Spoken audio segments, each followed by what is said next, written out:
Our mistakes always eventually resolve themselves into distrusting the law of growth. Either we fancy we can hasten it by some exertion of our own from without, and are thus led into hurry and anxiety, not to say sometimes into the employment of grievously wrong methods, or else we give up all hope and so deny the germinating power of the seed we have planted. The result in either case is the same, for in either case we are in effect forming a fresh spiritual prototype of an opposite character to our desire, which therefore neutralizes the one first formed, disintegrates it, and usurps its place. The law is always the same. Our thought forms a spiritual prototype which, if left undisturbed, will reproduce itself in external circumstances. The only difference is in the sort of prototype we form, and thus evil is brought to us by precisely the same law as good. These considerations will greatly simplify our ideas of life. We have no longer to consider two forces, but only one, as being the cause of all things. The difference between good and evil resulting simply from the direction in which this force is made to flow. It is a universal law that if we reverse the action of a cause, we at the same time reverse the effect. With the same apparatus, we can commence by mechanical motion, which will generate electricity, or we can commence with electricity, which will generate mechanical motion. Or, to take a simple arithmetical instance, if 10 divided by 2 equals 5, then 10 divided by 5 equals 2. And therefore, if we once recognize the power of thought to produce any results at all, we shall see that the law by which negative thought produces negative results is the same by which positive thought produces positive results. Therefore, all our distrust of the law of growth, whether shown in the anxious endeavor to bring pressure to bear from without, or in allowing despair to take the place of cheerful expectation, is reversing the action of the original cause and consequently reversing the nature of the results. It is for this reason that the Bible, which is the most deeply occult of all books, continually lays so much stress upon the efficiency of faith and the destructive influence of unbelief.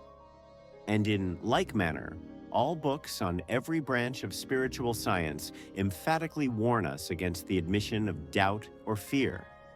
They are the inversion of the principle which builds up, and they are therefore the principle which pulls down. But the law itself never changes, and it is on the unchangeableness of the law that all mental science is founded.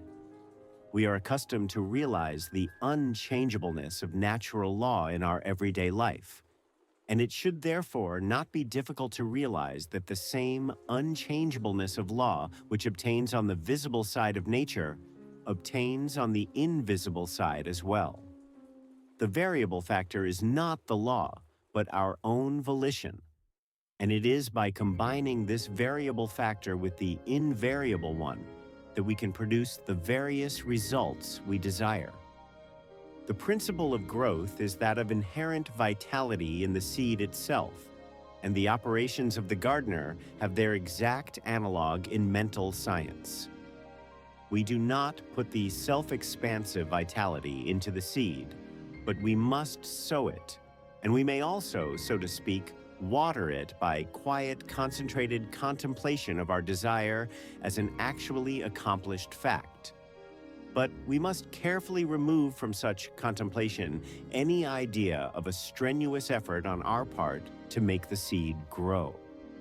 Its efficacy is in helping to keep out those negative thoughts of doubt which would plant tares among our wheat, and therefore, instead of anything of effort, such contemplation should be accompanied by a feeling of pleasure and restfulness in foreseeing the certain accomplishment of our desires. This is that making our requests known to God with thanksgiving, which St. Paul recommends, and it has its reason in that perfect wholeness of the law of being, which only needs our recognition of it to be used by us to any extent we wish.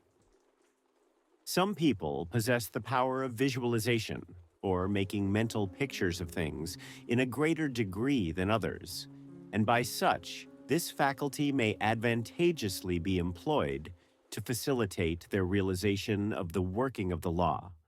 But those who do not possess this faculty in any marked degree need not be discouraged by their want of it, for visualization is not the only way of realizing that the law is at work on the invisible plane. Those whose mental bias is towards physical science should realize this law of growth as the creative force throughout all nature.